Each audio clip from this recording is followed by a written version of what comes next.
আজকে দেখাবো নিম পাতা শেপের পিঠা। এটা বানানোর পর কি যে পরিমাণ কিউট লাগে তোমরা শেষ পর্যন্ত না দেখলে কিন্তু বুঝতে পারবে না। এটা বানানো খুবই সহজ আর খুবই অল্প সময়ের মধ্যেই পিঠাটি বানানো। তোমরাই বলো কেমন হয়েছে, আর ভালো লাগলে লাইক করতে ভুলো না। জোড়া মাছ, জোড়া হাঁস সবই কিন্তু বানিয়েছি। চলো আজকে বানাই জোড়া পাখি। এটা বানানো খুবই সহজ, দেখো আমি কিভাবে বানাচ্ছি। তোমরা একটু ভালো করে লক্ষ্য করলে তোমরাও কিন্তু বানাতে পারো। এই বানটি বানানোর পর যা সুন্দর লাগে না। আমার ভিডিওটি ভালো লাগলে লাইক করতে কিন্তু ভুলবে না কেউ। এই আপুটি কমেন্ট করেছে গোলাপ ফুল বানাও প্লিজ প্লিজ প্লিজ। এতবার করে বলেছে আর সেটা না বানিয়ে কি আমি পারি? যদিও আমার পেজে আগে গোলাপ ফুল বানানোর অনেক ভিডিও আছে, তারপরে আজকে নতুন করে বানালাম। তবে আজকে একটা না একসাথে দুইটা গোলাপ ফুল বানানো দেখাচ্ছে, বিশেষ করে ওই আপুটার জন্য। তো জানি না আপুটার ভালো লাগবে কিনা, কতটুকু কি বোঝাতে পেরেছি সত্যি জানি না। আপু কেমন লাগলো কমেন্টে জানিয়ে দিও। সবচেয়ে কষ্ট কোথায় লাগে জানেন? এই যে এত কষ্ট করে যে পিঠার ভিডিও বানাই, আপনাদের সাথে এত সুন্দর সুন্দর পিঠার ভিডিওগুলো শেয়ার করি, আপনারা দেখেন অথচ কেউ লাইক করেন না, কমেন্ট করেন না। তো কমেন্ট না করতে পারলেন অন্তত একটা লাইক তো করতে পারবেন বলেন। হ্যাঁ, ভাল লাগে না আর ভিডিও করতে।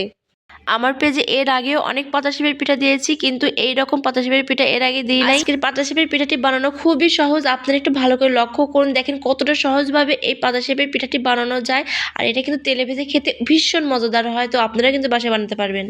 আজকে দেখাবো কলা শেপের বান। আর এটা বানানোর জন্য প্রথমে আমি 2 কালারের আটার ডো নিয়ে নিয়েছি। হলুদ কালারের আটার ডো নিয়ে লম্বা রুটি বেলে মাঝখান দিয়ে কেটে নিব। সাদা কালারের আটার ডোটি হলুদ কালারের রুটির উপর রেখে সুন্দর করে হাত দিয়ে চেপে কলা শেপটি করে নেবো। ব্যাস রেডি আমার কলা। কেমন লাগলো তোমাদের?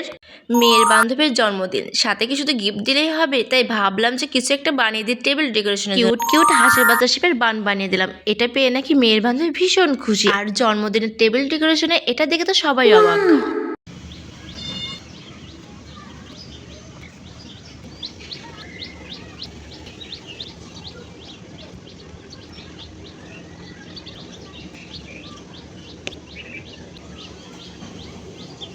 আমার পেজের কমেন্ট বক্সে এসে অনেক আপু জিজ্ঞাসা করেন যে আপু আমি এগুলো বানাতে চাই, কিন্তু আমার ভয় লাগে যদি না হয়। আপুকে বলবো আপু কোনো ভয় নেই, তুমি আটা ময়দা দিয়ে নেমে পড়ো, দেখো এগুলো খুবই সহজ। আর আজকে যেটা দিয়েছি এটা তুমি একবার দেখলেই পারবে।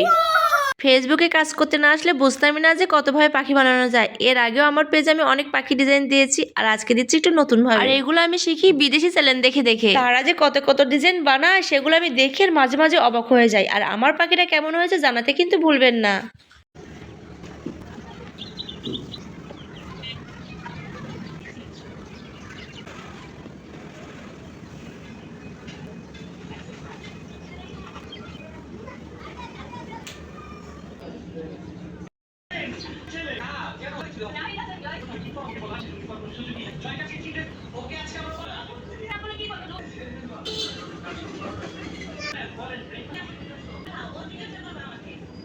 ইউনিক একটা মোমো ডিজাইন, ছোট্ট একটা রুটি বেলে মাঝখানে কাঁচা চামচ দিয়ে পেঁচে নিলে মোমো শেপটা হয়ে যাবে। মাঝখানে মোমোর পুর দিয়ে সুন্দর করে দেখুন আমি কিভাবে কুচি করে নিচ্ছি। এভাবে কুচি করে নিয়ে একটা টুকরার মতো হয়ে যাবে, তারপর উল্টে নিলে হয়ে যাবে সুন্দর ডিজাইনের মোমো। ভালো লাগলে লাইক করতে ভুলবেন না।